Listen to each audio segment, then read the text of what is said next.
In the early literacy program, there's certain roles that the school, the teachers, the principals, the community, as well as the students themselves are going to be engaging in to promote the literacy program. Now, taking the information from the Ontario curriculum documents, language 1 through 8, pages 6 and 7, we can see that teachers are responsible for a few very specific things within the classroom. Teachers have to come up with creative instructional strategies and appropriate instructional strategies to be able to engage their students. Once they have those instructional strategies and they implement them, they're going to have to find ways in order to assess whether or not the students have accurately got the information that they need to have. So those can be kind of creative and innovative ways as well. The teacher has to bring a positive attitude and be a role model for the love of literacy. So being enthusiastic, modeling the practices of reading, doing the inquiry process, critical analysis, inviting the students in to participate, being eager to share with their students.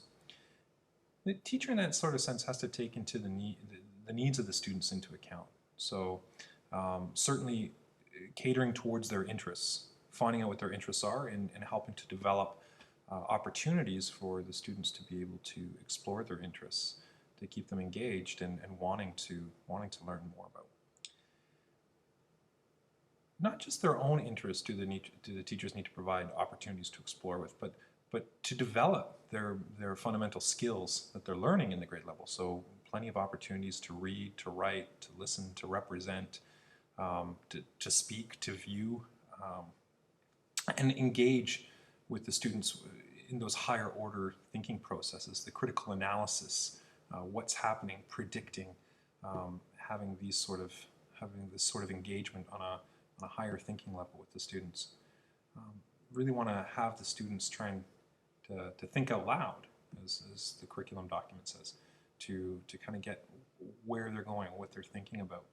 And of course, that move is to try and get the students into assessing some of their own skills, how well they think that they're doing. Now, the teachers are going to be working in concert with the principals and with other teachers as well.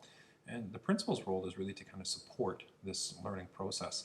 They're going to be making sure that the curriculum is being implemented in appropriate fashions and that the teachers kind of being accountable for delivering that sort of content knowledge to the students.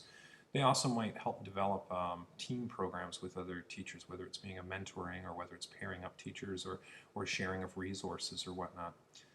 Furthermore, the principal kind of provides the opportunities for teachers to professionally develop. So whether that's going to training courses to acquire new skills or develop old skills, to enhance technologies, so bringing new multimedia into the classroom could be a big one, so that teachers are having that opportunity to be able to develop those and see the benefit of them and bring them into class.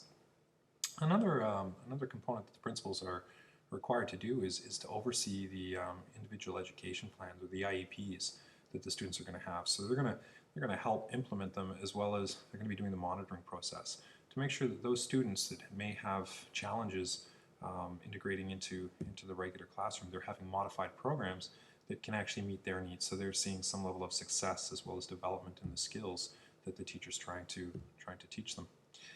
When it comes to community partners, really that's looking at creating a network between the school system and the community, whether it be community centers or be it libraries, to help create opportunities for the students to explore their interests or to practice their literacy arts outside of the classroom. So there could be volunteer programs that might happen with, and that would depend on what resources the community would have here. I mean, in a very small community like I'm living in right now, there isn't a library. There's really no peer mentoring.